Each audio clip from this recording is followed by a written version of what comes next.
The new upper class doesn't announce success, they design it. While social media glorifies visible luxury, a different culture of wealth is rising. It's calm, strategic, intentional, and almost invisible. Yet most people still chase the opposite path: bigger lifestyle, faster upgrades, louder proof. So what changed? The old upper class inherited money and displayed it. The new upper class earns, protects, and multiplies it quietly. In this video, we're going deep into the money habits shaping this new financial elite. Some of these behaviors may feel uncomfortable at first. Others may completely challenge what you thought wealth looked like. Stay until the end, because one habit near the conclusion might redefine how you think about income, security, and identity itself. If success is your goal and you're ready to level up, make sure you subscribe. Every video is crafted to move you closer to the life you deserve. Habit number 1. They choose ownership over image. The new upper class is not impressed by appearance. They are obsessed with ownership. Instead of upgrading wardrobes and cars every few years, they upgrade assets. This shift is subtle but powerful. Most people measure success by what others can see. The new upper class measures it by what others cannot: equity, investments, intellectual property, and long-term ownership stakes. Cultural pressure pushes people toward visible spending because it signals status. But ownership builds leverage. When you own assets, those assets can generate income, appreciate in value, or create opportunity. When you only consume, the financial story ends at the purchase. The new upper class delays visible upgrades and quietly accumulates productive assets. Over time, this creates a gap between those who look rich and those who are rich. And once ownership becomes a habit, your relationship with money starts to transform completely. Habit number 2. They build around cash flow, not just income. Income impresses people. Cash flow protects people. The new upper class understands this difference deeply. A high salary can disappear with a job loss or industry shift.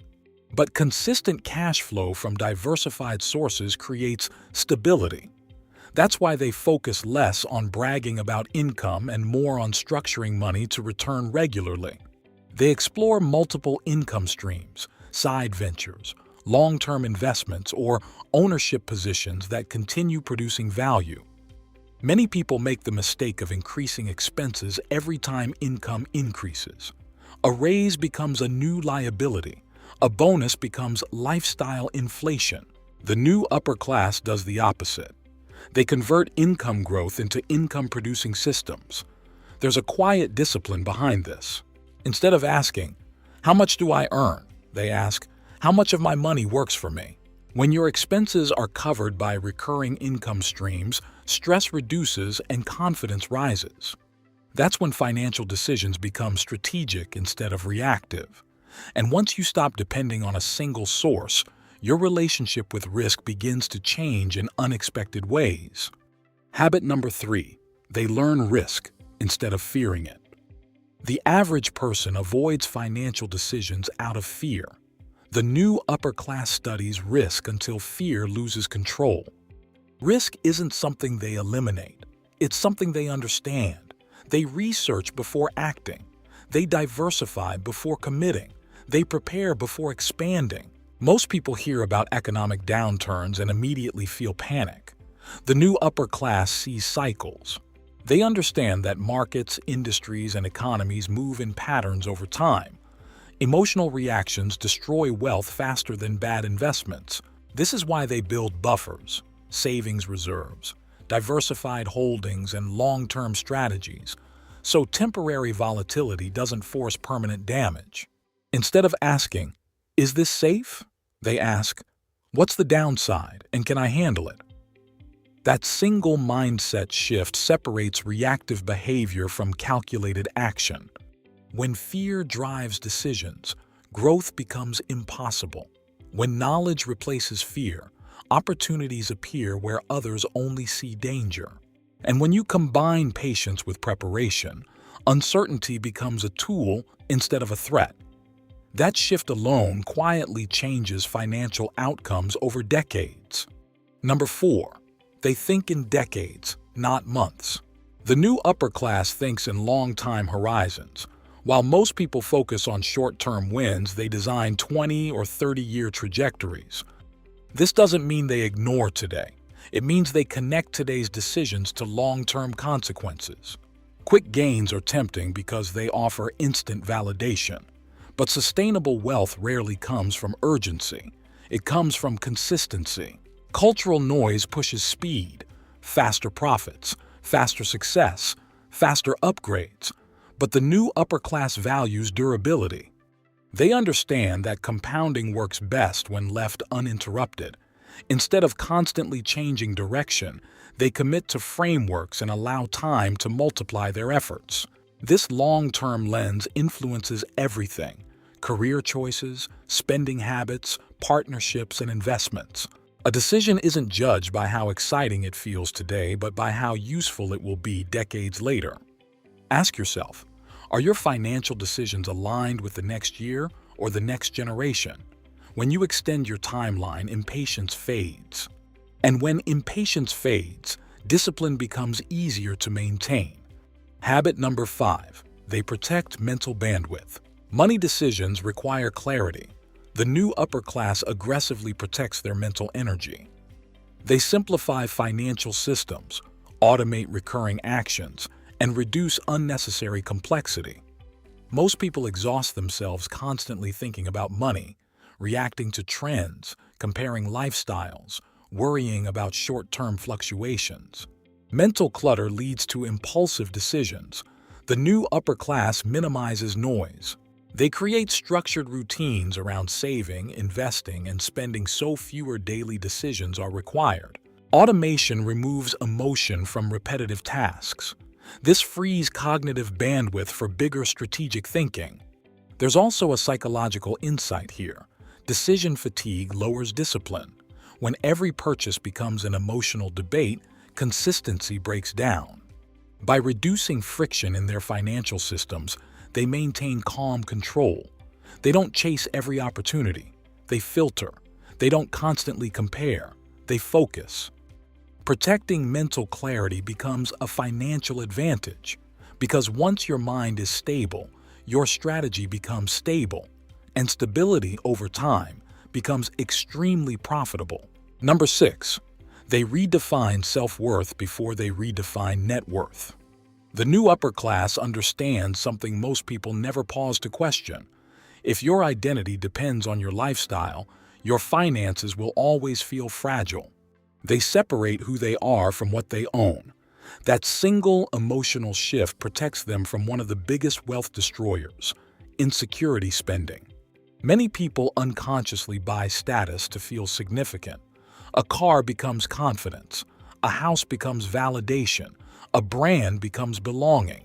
But when identity is tied to consumption, expenses rise every time self-doubt appears.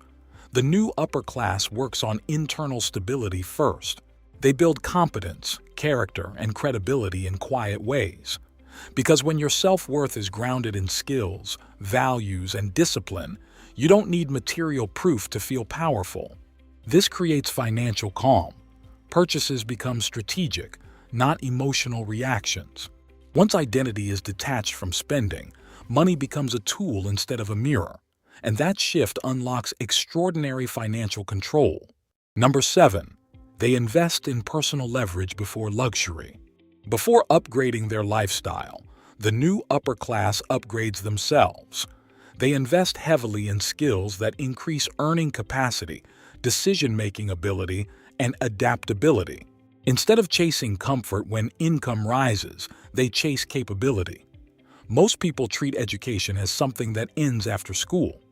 The new upper class treats learning as a lifelong asset.